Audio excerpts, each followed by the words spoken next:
Hello everybody! I have already made a video about the flail or chain weapon to answer the question whether staff or flail causes more force on a target. Also this time I will answer a question about chain weapons, or in particular the very long version of the Mangual, which we already find in the Talhofer manuscript and later also in Iberian sources such as those of Paris Mendoza. That war flails were used, such as in the Hussite Wars, is generally known. This weapon is also described in various fencing books. But the long chain weapon known under the Spanish name Mangual, which means nothing else than flail, does not really fit into martial or civilian context. This raises the question of whether this weapon is just a gimmick, a practice weapon for montante reglas, or actually offers useful defensive techniques against multiple opponents. Besides, it is always reported that chain weapons are excellent for beating around shields or obstacles, such as walls as found in wagon castles. And I think everyone can imagine this. This does not need a test. But how does it behave afterwards? Does the weapon get stuck somewhere, or does it bounce back to the wearer after a hit? I've tried a few things, and honestly, it was just playing around. But I don't want to withhold my findings from you, and maybe this will raise further discussions about this unusual and fun type of weapon.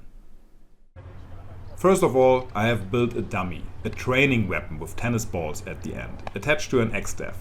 The dimensions correspond to my original reconstruction. So I could play around with some of my students to test the fights against two. One with a short weapon and one with a long pole for more range. And as you can see, the fencer on the left is very ambitious. He really wanted to hit me no matter what happens. And he actually succeeds once or twice. But at the end of the day, he puts himself at great risk every time. But we have to admit that his sacrifice gives at least the staff guy a good chance to hit me every time. In general, it quickly becomes clear that a pole arm is of great advantage here. But on the other hand, I could have acted much more aggressive. You should really attack your targeted opponent seriously, chase him and not stand too long on the spot and stay passive. But we should remember it's just a play, and we have to watch out like hell that we don't swing the pole, for example, in unprotected openings. So I would say the intensity was also perfectly sufficient for the experiment. And another thing is, even if the ball often covers my back, an increase of distance would be of great use. You can see here quite clearly that the staff fighter would have quite a few chances to hit me. But I'm very grateful to him that he only indicates the hits. But with a lot of protective equipment, the handling of the Mangual would simply be too difficult. At the end of the day, I would say that the Mangual is a capable weapon that can apply constant pressure is very effectively, and as long as no martyrs, crazies or drunks attacks me like my cocky student did, I would be good to keep my opponents in check for a while.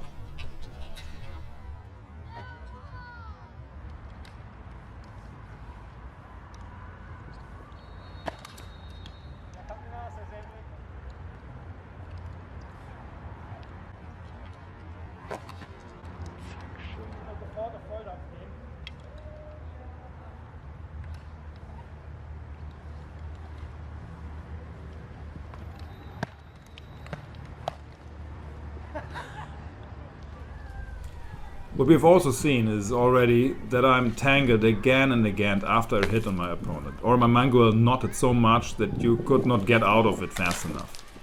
Here you can see very nice that a halberd would be the best way to attack a Mangual carrier. The chains are very easy to stack on it.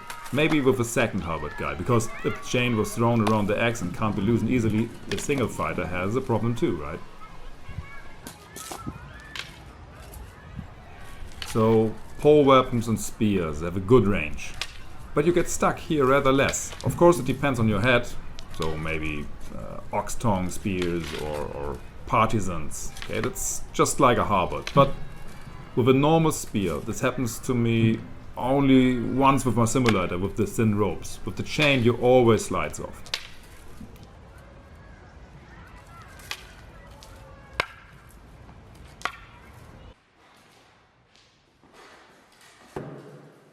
So another question would be, is a chain of a Mangual bouncing back? I have taken a few rubber tires for this little test. I striked in different ways, with combinations to both sides, or just wildly in a loop of attacks. I have to say here, there are no problems. As long as you keep going and accelerate the balls in a circular motion after the impact, they will return to their predetermined flight path. It only becomes a problem when you strike and then pull the handle back towards you. That is, when you just strike once. I wouldn't recommend that. Even in my tutorial for Mangual, I let single attacks swing out. So, here's my conclusion. I think the Mangual was, at least in modern times, more of a training weapon. A tool to feel the flow, that you also need when you move the Iberian greatswords.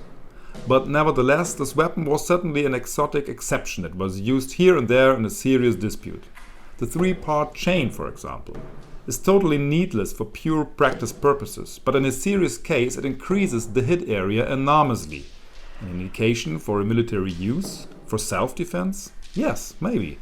I would say if someone practices with it for a while, and especially if he has good stamina, this tool can be really effective, also and especially against several opponents. But it brings a big disadvantage.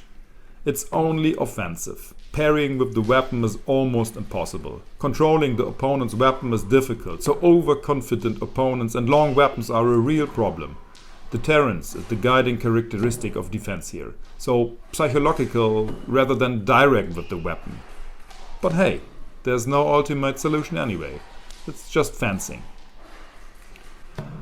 Okay, that's it for now. Feel free to leave a subscription or a like, or write something in the comments. See ya until next time.